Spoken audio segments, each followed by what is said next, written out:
ఎంతో మంది నాలాంటి యువతరానికి ఈ తెలంగాణ కాదు భారతదేశ సమాజంలో కష్టాలు అనుభవిస్తున్న చాలా మందికి స్ఫూర్తిదాయకమైన కంచాయిలయ్య గారికి, వేదిక మీద ఉన్న పెద్దలందరికీ మీ అందరికి కూడా దండాలు. ఎందుకో గద్దరన్న ఆత్మ ఇక్కడ తిరుగుతుందేమో అనిపిస్తుంది. చాలా మంది గద్దరన్న ఆత్మలు ఉన్నారు ఇక్కడ.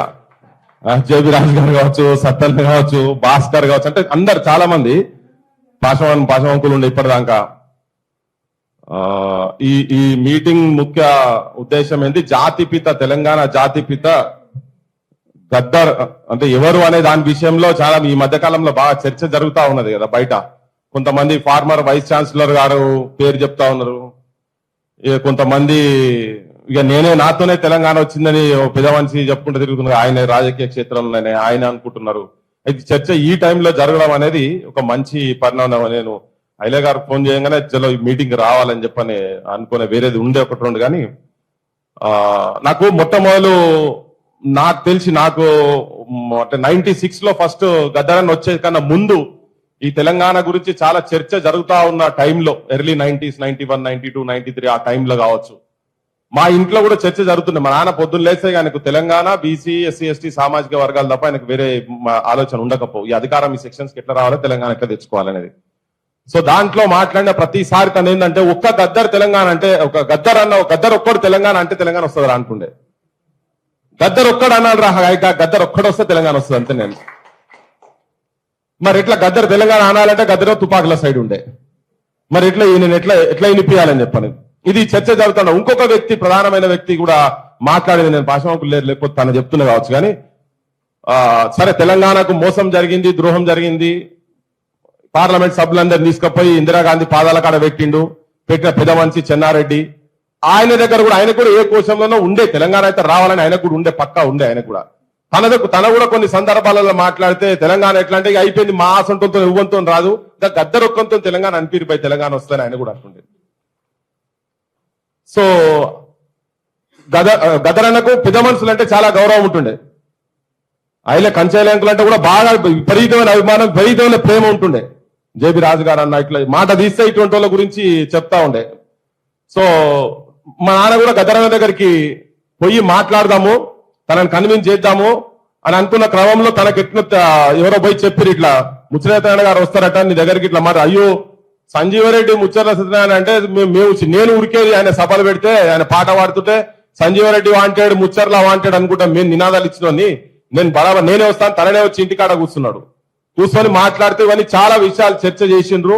ఇంకెంతమంది ఇన్ఫ్లుయెన్స్ చేసిరో తెలియదు. కానీ ఏ రోజైతే 96లో మొట్టమొదలు మన నవరంగ్ టాకీస్ దగ్గర ఫస్ట్ మీటింగ్ లో ఇంతకుముందు మిత్రుడు వాడిండు, దగాపడ్డ నా తెలంగాణము గుండె సప్పుడినుడు అని, అమ్మా తెలంగాణమా అనే పాట కూడా ఇంకో పాట, ఈ రెండు పాటలతోటి కంప్లీట్ తెలంగాణ ముఖ చిత్రాన్ని మొత్తం దించిపడేసింది గద్దరన్న. అసలు సమస్యలేంటి, బడుల సమస్యలేంటి, తెలంగాణకు ఎన్ని అడవి సంపద ఏంది, ఖమ్మం మెట్టు అడవులతోటి కట్టుకుంది పచ్చని చీర అని చెప్పని, తర్వాత నదుల గురించి కృష్ణమ్మ తెలంగాణకు కన్నీళ్లు తప్ప నీళ్ళియలేదమ్మా అని, గోదావరమ్మ తెలంగాణను గుడ్రాలు చేసి పోయిందమ్మా అని, నీళ్ల విషయంలో ఎట్లా అన్యాయం జరిగింది, కులాల తోటి ఎట్లా వివక్ష జరిగింది అనేది మొత్తం ఇట్లా అద్దం లెక్క దించి పడేసి 96 లో. సరే, ఇది ప్రమాదకరంగా ఉన్నది, ఈ మనిషిని ప్రాణంతో నుంచితే ఈ రాష్ట్రం కంపల్సరీ విడిపోయే పరిస్థితి తీసుకొస్తాడు ఈయన అని చెప్పని అనుకునేమో కాల్చిండ్రు. కానీ బతికిన తర్వాత కూడా ఎక్కడ కూడా తన మొత్తం ప్రయాణం మొత్తం మీరు చూడండి, అప్పటి నుంచి చనిపోయే వరకు ఎప్పుడూ తన సంఘర్షణలే ఉండే. చల్ ఏమవుతారో నడు చల్ అని నట్టు పట్టుకొని ఆడబోయినా కానీ నిలబడి, ఆ మనిషి ఆత్మవిశ్వాసం, తన తెలంగాణకు ఉన్నటువంటి కమిట్మెంట్. అంటే ఎందుకు జాతిపిత అని అనాలి అంటే కొన్ని కంపారిజన్ చేయాలంటే, ఇప్పుడు ఉన్నటువంటి ఇంతకు ముందు ఇప్పుడు రేపు చచ్చిపోగానే ఆయన పెడతారు ఆయనది, ఈ బక్కపల్సడి పానవని నాదే ఉన్నది, నా వెనక జేబు ఉన్నది, ముంగటి జేబు ఉన్నది తెలంగాణ అని చెప్పిన ఆయన ఉన్నారు పెద్ద మనిషి. ఈ కేసీఆర్ అంటే ఆయనకు గద్దరన్నకు కంపారిజన్ అసలు ఎక్కడ కూడా రాదు. కానీ అయినా చర్చ జరుగుతుంది కాబట్టి కొన్ని చెప్పాల్సిన అవసరం ఉంటది. ఒక మనిషి, నేను చూసిన వరంగల్లో ఒక పాదయాత్ర జరుగుతా ఉన్నది, కాజీపేట సమస్యలు అక్కడి నుంచి మొదలు పెడితే మా ధర్మవరం కాదు, అది కోట వరంగల్ ఫోర్ట్ వరకు ఒక పాదయాత్ర, ఒక 5 రోజులు 6 రోజుల పాదయాత్ర గురించి గద్దరనాడికి వస్తే, ఫస్ట్ డే రోజు ఏదైతే రెస్పాన్స్ జనం నుంచి గద్దరన్నకు వచ్చిందో గ్రీన్ టైగర్స్ నుంచి స్టేట్మెంట్ వచ్చింది. గద్దర్ నువ్వు ఈ పాదయాత్ర అయిపోయే లోపల నువ్వు వీడికెళ్ళి పానంతో పోవు, నిన్ను చంపుతాం, నీ శవమే పోతుంది వీడికెళ్ళని చెప్పని గ్రీన్ టైగర్స్ నుంచి అనే ఒక స్టేట్మెంట్ వచ్చింది. చాలా మంది జనరల్ గా ఏముంటది, ఏదైనా మాట్లాడదామా, ఎట్లా ఏం సంగతి, రిటర్న్ పోదామా అని. అప్పటికే బుల్లెట్లు తిన్నున్నాడు గద్దరన్న, ఎన్ని పుస్తుల బుల్లెట్ ఉన్నది, ఇక్కడైనా చిన్న ఎంత ముందు కావాలి కదా. పొద్దునే ఫోన్ చేసిండు, మేమంతా కూర్చున్నాం, మేమందరం కలిసి కూర్చొని మాట్లాడి మరి ఎట్లా అంటే ఒక హాఫ్ డే ఆగినాం అంతనే. దాని తర్వాత ఎవరు లేరు, మీరే ఉండుని మనం పోయి తిరుగుదాంపా అని చెప్పని. ఆ ధైర్యము ఆ స్ఫూర్తిని పోయినా మంచిదే ఈ నిమిషం, కానీ ఈ పాదయాత్ర జరగాలి, ఈ సమస్య తెలంగాణ ప్రజలకు తెలవాలి, బయటి సమాజానికి తెలవాలి, నేను చచ్చినా మంచిదే తెలంగాణ మాత్రం సాధించాలని చెప్పనేది ఆకాంక్ష తన లోపల ఉండే పాదయాత్ర మొత్తం చేసినాం. మళ్ళీ దాని తర్వాత ఇక మేమేం చేసినామంటే, ఇప్పుడు జనరల్ గా జనం వచ్చేటందుకు వెనక ముందు అవుతున్నాయి గదరన్న చెప్పాను అన్న. ఇప్పుడు ఈ షో ఆఫ్లంతా బయట ఉట్టిగా కూర్చొని లేస్తేనే, ఇప్పుడు నాకు బాగా తెలుసు టిఆర్ఎస్ పార్టీ పెట్టంగానే ఇక్కడ నుండి కరీంనగర్ సభకు పోతుంటే తొవ్వల ఎవడు వేసిన లేడు, అంతా ఆర్గనైజ్డ్ ఇదంతా.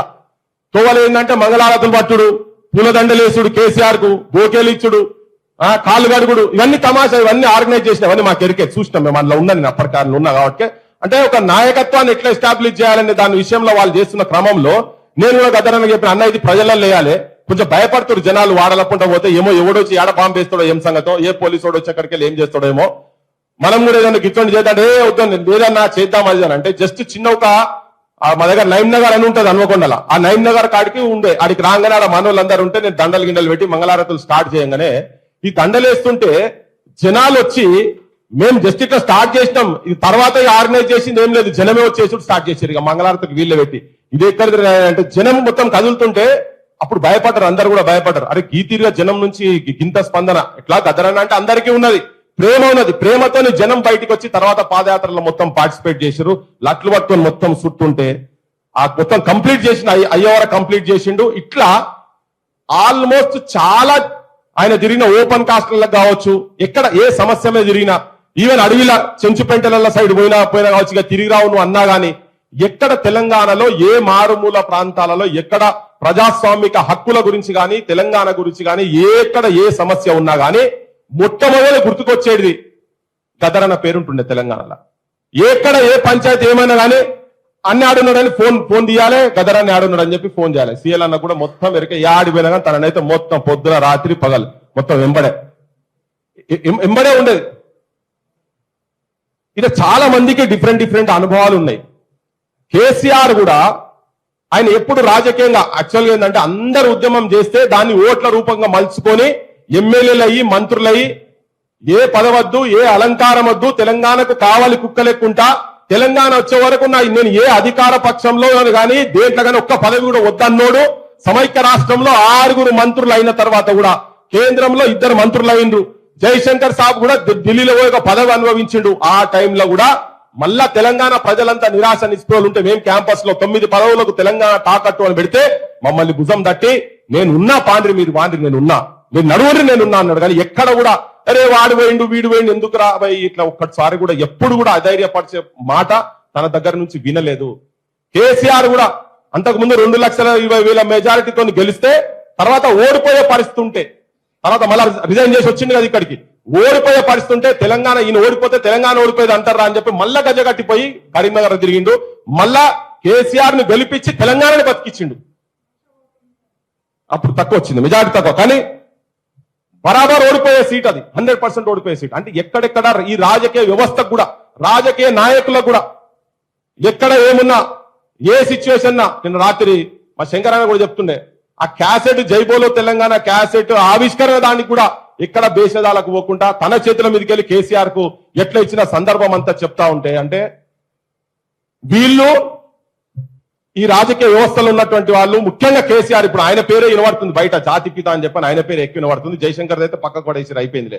ఇక మళ్ళీ ఆయన చరిత్ర వేరే డిస్కషన్ దాని గురించి నేను ఇప్పుడు చర్చ చేయదలుచుకోలే. కానీ ఇప్పుడు ఉన్నది ముంగట ఉన్నది ఏంటంటే ఎప్పుడైనా వీక్తడా ఓ దిక్కు కొడుకు, ఓ దిక్కు అల్లుడు, ఓ దిక్కు బిడ్డ, 2 కలిసి విగ్రహాలు పెట్టి 3 కలిసి విగ్రహాలు పెట్టే పంచాయతీలో వడ్డరు వాళ్ళు ఆల్రెడీ ఏడున్నా అక్కడ ఉన్నాడు. దాంట్లో కాంపిటీషన్ లో మా సత్తాలను భారత్ అయితే ముడలే ముందున్నారు, గదరాన్ని ముందర పెడుతుందుకు.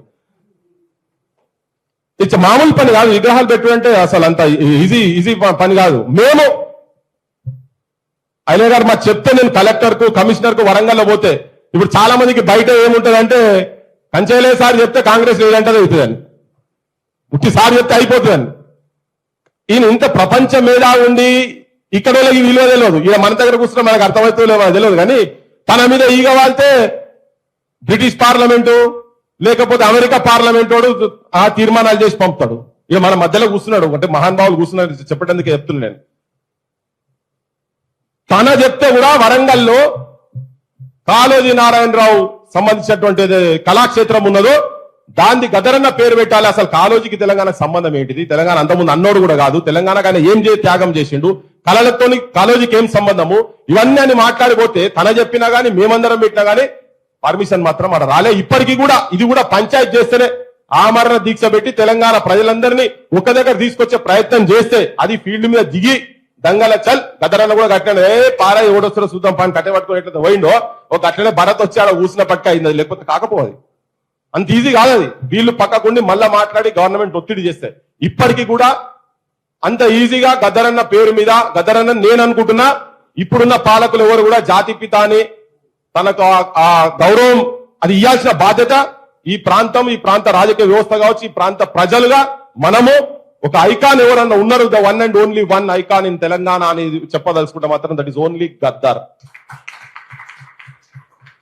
ఏం పాటలు అవి రాచరికం కత్తి మీద నెత్తుర్లాహారమా దొరవారి గడులల్లో నలిగిపోయిన న్యాయమా ఆంధ్ర వలస తూటాలకు ఆరిపోయిన ప్రాణమా ఈ 3 లైన్లలో తెలంగాణ చరిత్రను చెప్పాడేసిండు కంప్లీట్ చరిత్రను చెప్పాడేసిండు ప్రతి దాంట్లో తన రాసిన ప్రతి దాంట్లో ఒక అర్థము ఆఖరికి మళ్ళా దాన్ని పరిష్కార మార్గం చూపించి దాన్ని తిరుగుబాటు లైన్ లో పెట్టి జనాన్ని పార్టిసిపేషన్ చేసే స్థాయిలో తన సాహిత్యం ప్రతి పాటలో ఉంటుండే తన ఏది రాసినా ఏది చేసినా ఇవాళ ఆ స్ఫూర్తితోటే ఆ స్ఫూర్తి మనందరి లోపల నా లోపల కూడా ఉన్నది కాబట్టి ఇలా ఇక్కడ నిలబడి మనం మాట్లాడగలుగుతున్నాం మనం సరే ప్రభుత్వాలు ఏం చేస్తే ఏంది పక్కకు పెడితే ఒక పునాది మాత్రం మొట్టమొదటి పునాది మాత్రం బరాబర్ తెల్లాపూర్లో మాత్రం పడ్డది 100% పడ్డది అక్కడ ఒక మొదలు ఎట్లయితే 72లో జేబీ రాజు గారు అంబేద్కర్ విగ్రహాలు పెట్టుడు ఎట్లయితే మొదలు పెట్టి తన నిలబెట్టే ప్రయత్నం చేసిండ్రో ఇలా మనందరం కాదు అయ్యే గారే చెప్తున్నారు అది పెట్టకపోతే ఇలా విగ్రహాలు ఉండకపోదు మా ఊర్లో పెట్టేందుకు కూడా వీళ్ళే స్ఫూర్తి వీళ్ళిద్దరు వచ్చారు మా కంచైల గారు వచ్చారు జేబీ రాజు గారు వచ్చిండ్రు మా ఊరికి వచ్చారు అంబేద్కర్ విగ్రహం సరే అలా పెట్టిన తర్వాత చాలా మందికి గివిళ్ళు వచ్చి గాడ చేస్తారని 90s లో నాది స్కాలర్షిప్ మనీ వస్తే ఊర్లో అంబేద్కర్ విగ్రహం పెడదామని చెప్పాను అంబేద్కర్ విగ్రహం పెడితే వీళ్ళని పిలుస్తామంటే గివిళ్ళు ఆడికెళ్ళి వస్తారని చాలా మంది అన్నారు ఆడ ఉన్న అంబేద్కర్ సంఘాలలోనే కంచైలే జేబీ రాజు సారు గివిళ్ళు వస్తారా గాడికని తీర వచ్చిన తర్వాత అద్భుతమైన ఉపన్యాసం చుట్టూ మొత్తం ఒక 15-20 ఊర్లతోటి యూత్ అందరు తీసుకొచ్చి అక్కడ కూర్చోబెడితే అది చూసి కళ్ళు మండి రాత్రి గడపార పెట్టి కూలగొడతందుకు ప్రయత్నం చేస్తే మా ఊర్లో కావా దూపై రాత్రి 2-2:30కు లేచి చూసే వరకు ఏదో సప్పుడు వస్తుందని చూసే వరకు అరే పెద్దోళ్ళని పిలిచి గంత మంచి ముచ్చట చెప్పారు అక్కడికెళ్ళి హైదరాబాద్కి వెళ్ళొచ్చి గంత మంచి ముచ్చట చెప్పారు పొరగాలు ఎవర్రా మీరు కూలగొడుతారని చెప్పని తీరా అంతకు ముందేమో ఏలిన కొట్టిరు ఆ పెట్టిన రోజు రాత్రే విగ్రహాన్ని గులగొట్టించే ప్రయత్నం చేసి ఇయ్యాల వరకు కూడా శిలాపాలకాలకి అన్ని పోయినాయి గద్దె గులగొట్టే ప్రయత్నం చేస్తే దాన్ని ఆపిన అంటే ఒక విగ్రహాన్ని నిలబెట్టాలంటే ఎంత కష్టం ఉంటది అనే దాని గురించి ఇలా గదరన్న విషయంలో కూడా సేమ్ అదే పరిస్థితి వస్తది రాబోతున్నది రేపు చాలా మంది తయారవుతారు ఎందుకు అమిత్ షానే నిన్న ఎంత పైసా మానవత్వంగా ఉన్నోడైతే కూడా అమిత్ షా అట్లా మాట్లాడద్దు గద్దరన్న గురించి వ్యక్తిని హననము క్యారెక్టర్ హననం చేసినట్టుగా మాట్లాడు నేను అందుకే రాత్రి నేను పొద్దున తెలువంగానే అది తీసుకుపోయి ప్రధానమంత్రి పంపించినటువంటి లెటర్ చనిపోయినప్పుడు కండోలెన్స్ లెటర్ తీసి చూపించేసి అద్వానీ తన గురించి ఏమన్నాడు ఏ క్రాంతికారి హై హైదరాబాద్ మే తెలంగాణ మే ఓ క్రాంతికారి మేడం మీటింగ్ మే ఆయతో బోధ అచ్చారైతే అంటే పోయి క్రౌడ్ లో పోయి కూర్చున్నాడు అంతకుముందు ఢిల్లీలో కలిసిన సంగతి కూడా తన చెప్పిండు సుష్మా స్వరాజ్ తో స్టేజ్ మీద కూర్చొని చెప్పిండు నాకు ఎన్నో సందర్భాలలో 3-4 సందర్భాలలో చెప్పిండు అరే మాకు షెల్టర్ ఇచ్చింది అమిత్ షా కూడా షెల్టర్ ఇచ్చిందని కూడా చెప్పిండు నాకు 3-4 గుజరాత్ లో మాకు షెల్టర్ ఇచ్చిండు ఢిల్లీలో కూడా షెల్టర్ ఇచ్చిండు కానీ అదే పెడితే పెళ్లి కోరుతారు లేకుండా సాగు కోరుతారు అన్నట్టు ఆయనకు మొన్న వాళ్ళ పార్టీకి సపోర్ట్ చేయలేదు కాబట్టి గద్దరన్న మీద బురద చల్లాలి రాహుల్ గాంధీ కలిసిండు కాబట్టి ఈయన మావోయిస్ట్ సపోర్టరు అర్బన్ నక్సలైట్లు ఇదంతా ముచ్చటంతా పెట్టి కథ పెట్టి చేస్తున్నాడు సో మనం కూడా గద్దరన్న విషయంలో అందరికి తెలిసిన అసలు ఎందుకు జాతిపిత తనను ఎందుకు ఎస్టాబ్లిష్ చేయాలి ఎందుకు ఆ గౌరవం తనకిచ్చుడు కాదు తెలంగాణ గౌరవం అవుతుంది ఒకవేళ గదరన్నకు జాతిపిత అనే మనం తీసుకురాగలిగితే తెలంగాణ గౌరవం అది బరాబర్ తీసుకొచ్చుకుందాం నేనైతే చెప్తున్నా ఈ ప్రభుత్వాలు చేసినా చేయకపోయినా రేపు ఈ ఒత్తిడి ఇట్టే పోయాను అని రేపు మన రాజ్యం తీసుకొస్తాం గదరన్న ఊకే అంటుండే మా నాన్న చనిపోయినప్పుడు అన్నాడు. ముచ్చరత్న గారు అసంటోళ్లకు గౌరవం రావాలంటే ఈ ప్రజల చేతులలో పాలన ఉంటే గౌరవం వస్తుంది. ముఖ్యమంత్రి ఇక్కడికి రావాల్సి ఉండే రాలేదు. ఒక తెలంగాణ ఐకాన్ చచ్చిపోతే రాలేదు. ఇది చంద్రశేఖర్ రావు. నేనున్నా తెలంగాణ ఉన్నట్టే ప్రజాపాలన నిజమైన ప్రభుత్వాలు వచ్చినాడే ఇటువంటి గౌరవం వస్తుందని చెప్పని అయితే తన అభిప్రాయంగా నేను మళ్ళీ చెప్తున్నా ఏంటంటే ఒకవేళ వీళ్ళు చేయకపోతే కూడా మనం బరాబర్ చేసుకోవాల్సిన అవసరం ఉన్నది. ఇక్కడ సైనికులం చాలా మంది ఉన్నాం. పంచాయల గారు చెప్పినట్టు యువకులం ఉన్నాం. మీ అనుభవాలను మేము తీసుకొని పోయి మా భుజాల మీద పెట్టి మీ ఆలోచనలు ఆచరణలు ఎట్లా చేయాలి, ఫెయిల్యూర్స్ సక్సెస్ ఎట్లెట్లా ఉంటది అనేది మేమంతా తీసుకొని పోయి జనం లోపలికి నేనైతే నాకు ఎక్కడ చాలా మంది అడుగుతుంటారు కదా, అరే నువ్వు మాట్లాడితే గద్దర్ పేరు తీస్తావు కదా, గద్దర్ లేని తెలంగాణ ఎక్కడిది పోయి మరి తీయాల్సిందే. తీయకుంటే కుదరైన కృతజ్ఞత భావం ఉండాలనా లేదా? ఆ మనిషి రాత్రి లేదు పగలు లేదు ఏం లేదు, ఏ టైంలో చేసినా ఆ యూనివర్సిటీలకు పోలీసు వాళ్ళు రాలిస్తలేరంటే అన్న నువ్వు అలా నిలబడితే చాలు అంటే ఆడికి వచ్చి తారునాకల ఎండల నిలబడి కట్టబెట్టుకొని నిలబడదు వచ్చేటోని పెట్టాను నువ్వు అని. అది చేసింది ఏం లేదు, లోపల మీటింగ్ అయితే నువ్వు అని ఏది హోమ్ గార్డ్ లెక్క నిలబడి ఏ సంధిలో తెలంగాణలో ఏ వాడలో ఏ ఇంట్లో యాడ సమస్య ఉన్నా ఒక పేరు భారతదేశంలో ఎక్కడ ప్రజాస్వామ్య హక్కులు ఎక్కడెక్కడైతే తొక్కిపడేసే పరిస్థితి ఉంటే అంబేద్కర్ బొమ్మ ఎట్లయితే కనబడుతుందో మన దగ్గర తెలంగాణలో గదరన్న బొమ్మ అట్లా కనబడుతుండే. అది ఒక స్ఫూర్తి, తెలియని ధైర్యం. తన ఉన్నదంటేనే ఒక తెలియని ధైర్యం. సో తెలంగాణ ఒక కంపారిజన్ జరిగితే కేసీఆర్ తెలంగాణకు చేసింది ఏంది, గదరన్నకు ఇంకెవరైనా కాంపిటీషన్ ఉంటే వాళ్ళు తెలంగాణకు చేసినటువంటి సాక్రిఫైజెస్ ఏంటి? ఏ రాత్రి లేదు పగలు లేదు, వాడు సంపుతా అన్నా ఏ రెడీగా ఉన్నా మేము టీంలు ఉన్నా కానీ పా అని చెప్పని గొప్ప అమరుల కుటుంబాల దగ్గర పోతే కూడా ఆడబోయి ఎంత అంటే హార్ట్ఫుల్ గా మనిషి ఎట్లా ఇన్వాల్వ్ అయ్యేదంటే మేము మా దగ్గర వంగపాట్ల ఒక దుమ్మరల కుటుంబంలోకి వెళ్ళి ఒక పిల్లగాడు ఆత్మహత్య రాజ్ కుమార్ ఆ పిల్లగానికి వెళ్ళి మీద పోసుకొని ఇట్లా చచ్చిపోయింది అన్న, మీరు వస్తే బాగుంటది.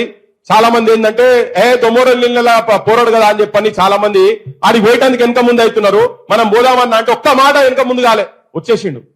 ఆడికి వచ్చి ఆడ కూర్చున్న తర్వాత ఇట్లా పట్టుకొని వందనాలు వందనాలు రో మా బిడ్డల్లారా అని ఇట్లా పాట ఇట్లా దీపం ఇట్లా చేతిలో పట్టుకొని ఉంటే ఒక్కసారి గ్రామం మొత్తం కదిలింది.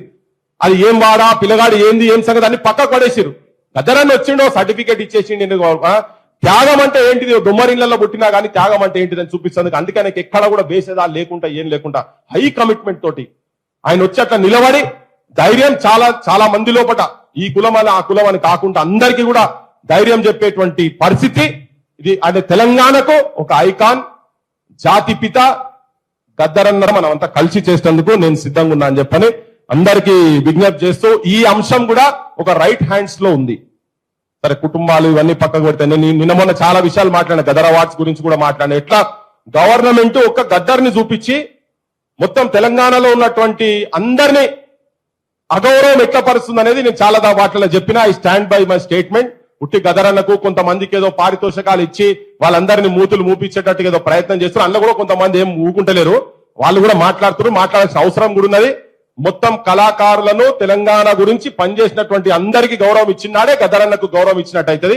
నేను మళ్ళీ ఈ వేదిక మీకు ఇంకోటి చెప్తున్నా ఏంటంటే ఆ గదర్ అవార్డ్స్ అనేది నాకైతే వ్యక్తిగతంగా నచ్చలేదు. ఆ చిల్లర పాటలు చిచోరా వేషాలు ఆ డాన్సులు బరాబర్ ఆ మీటింగ్ గదరన్ అవార్డ్స్ అంటే ఎట్లుంటాయని చెప్పని మేము పెట్టి చూపిస్తామని చెప్పినాం. అది బరాబర్ పెట్టి చూపిస్తాం.